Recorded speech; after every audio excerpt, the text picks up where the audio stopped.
ចាសួស្តីថ្ងៃនេះខ្ញុំចង់បង្ហាញអំពីឆាបង្គាជាមួយនឹងបន្លែជូរអែមចាឆាបង្គាជូរអែមចាយើងមានបង្គាចាហើយយើងមានការ៉ុតចាការ៉ុតយើងហាន់ប៉ុណ្នេះយើងមានពោតខ្ចីយើងមានស្លឹកខ្ទឹមយើងមានម្នាស់មួយផ្លែម្ទេសផ្លោកពណ៌ខៀវនិងម្ទេសផ្លោកពណ៌ក្រហមចាម្ទេសហើមម្ទេសហាវ៉ៃហ្នឹងចាមួយមុខមួយផ្លែមកបន្ទាប់មកយើងមានទឹកប្រេងខ្យងយើងមានខ្លាញ់យើងមានទឹកត្រីប៊ីចេងហើយនេះជាម្រេចបន្តិចបន្ទាប់មកនេះជាអំបិលរ៉ូឌីស្ករចានេះជាម្សៅឆាចាហើយនេះគឺជាទឹកស៊ីអ៊ីវចាអញ្ចឹងយើងចាប់ផ្ដើមឆាបង្គាជូរអែមជាមួយខ្ញុំទាំងអស់គ្នាចាឥឡូវយើងចាប់ហាន់ពោតខ្ចីរបស់យើងចានេះពោតខ្ចី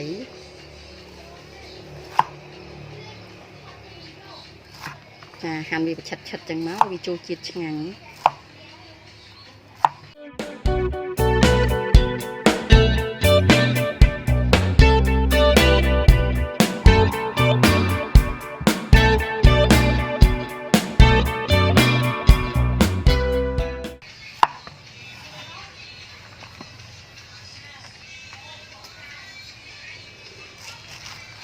ម្នាស់យើងពុះជា2ហើយនេះជា4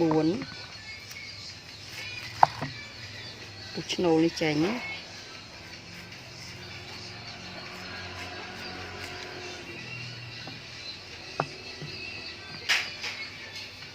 ហាន់ទៅមកល្មមនឹង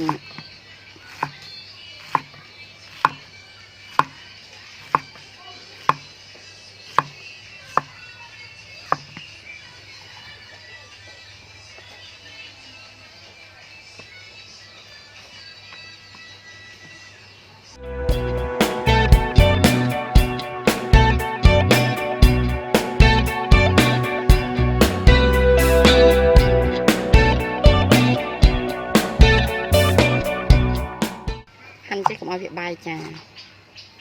ពេលដែលយើងឆាទៅវានៅម្នាស់ស្អាត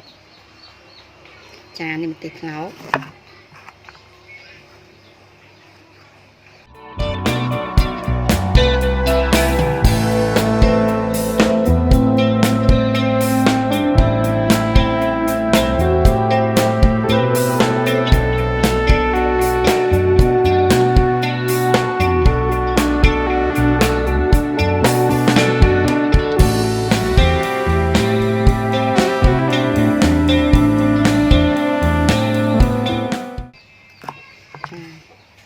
អូខេហើយចានេះបន្លែរបស់យើងណាវាម្ដងបង្គាយើងចាប់បកវាចាបកចេះវាមក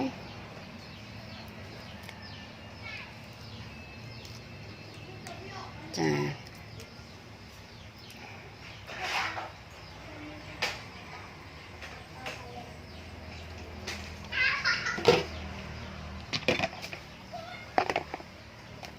ចាតោះមកយើងពូនចេះមកចាត្រូវការយកចេះចេញផងអូខេចា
chaយើងត្រូវមានខ្ទឹមប៉ុណ្នេះចានេះរួចយើងឆាត្រូវមានខ្ទឹមប៉ុណ្ណឹងដែរចាមិញខ្ញុំបានបង្ហាញខ្ទឹមព្រោះខ្ទឹមនេះយើងត្រូវពងវាឈ្ងុយហើយយើងដំចឹងមកចាសម្រាប់ពងយើងយកសបកចេញ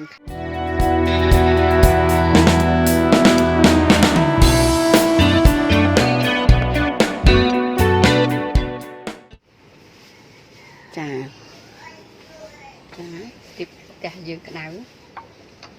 ហើយ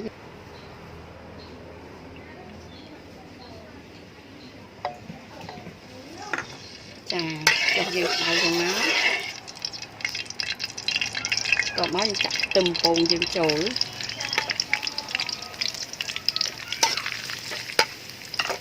អានេះម្សៅឆាយើងចាយើងដាក់ទឹកទៅហើយយើងកូរវាហើយ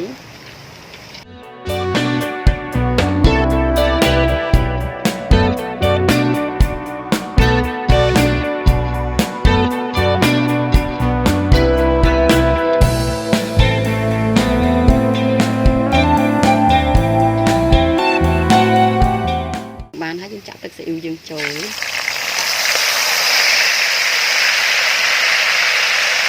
ហើយនេះទឹកត្រី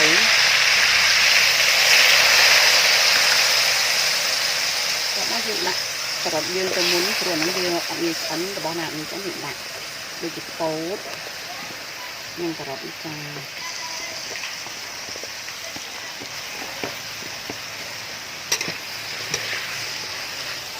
វាទុំទៅមក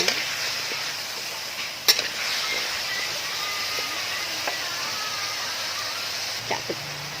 ម្សៅឆាយើងចូល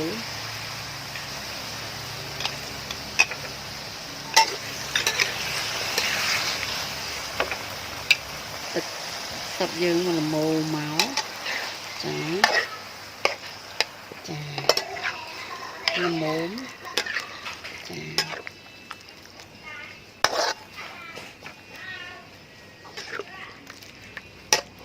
ឲ្យវាខាប់មកល្មមចា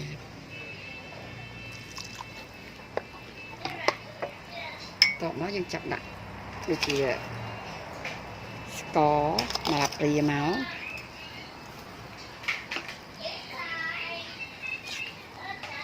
រ៉ូឌីចាហើយនេះម្រេចចាអំបិលអូប៊ីចេងសុំទោសប៊ីចេងចាអំបិលយើងលួចបន្តិចបានហើយចាយើងលួចប៉ុណ្្នេះហើយយើងអាចដាក់អំបិលច្រើនណាចាព្រោះយើងប្រើទឹកស៊ីអ៊ីវប្រេងខ្យងយើងលួចប្រេងខ្យងទឹកស៊ីអ៊ីវទឹកត្រីហើយចាប្រេងខ្យងចាំយើងដាក់ក្រោយគេបន្ទាប់មកយើងចាក់ម្នាស់ចូល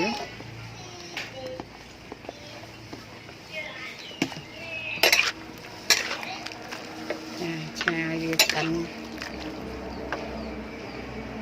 ឆាម្នាស់ឆាអីឆ្អិនដូចជាបកាហើយនឹងម្ទេសហ្នឹងយើងចាំដាក់ក្រោយ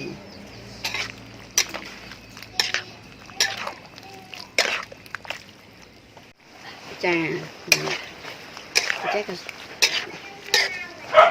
ចាបន្ទាប់មកយើងដាក់ប្រេងខ្យងយើងចាមួយស្លាបព្រាប្រើប្រេងខ្យងឲ្យច្រើនចាបានវាឆ្ងាញ់ចូលពីលាព្រាចា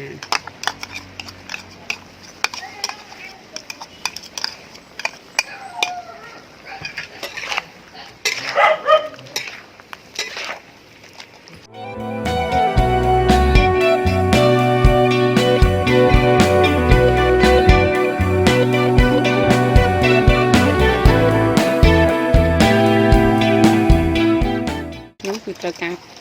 ស្ករបន្តិចទៀតចាព្រោះឆាហ្នឹងត្រូវការរាងផ្អែម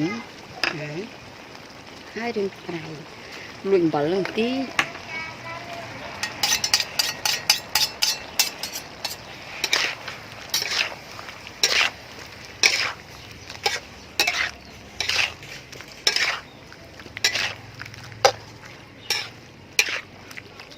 យើងឆ្អិនបាត់ហើយចាឲ្យខាប់ល្អហើយវាចូលជាតិជាមួយគ្នាចា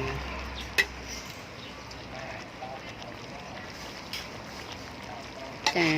នេះរសជាតិដែលខ្ញុំពេញចិត្តបានហើយក៏មកយើងដាក់ពេញយើងតែប៉ុណ្នេះគឺអូខេហើយចាអរគុណរកការតាមដានចាអរគុណរកការតាមដានឆាជូរអែមជាមួយនឹងបង្គាចាចាអរគុណទាំងអស់គ្នាចា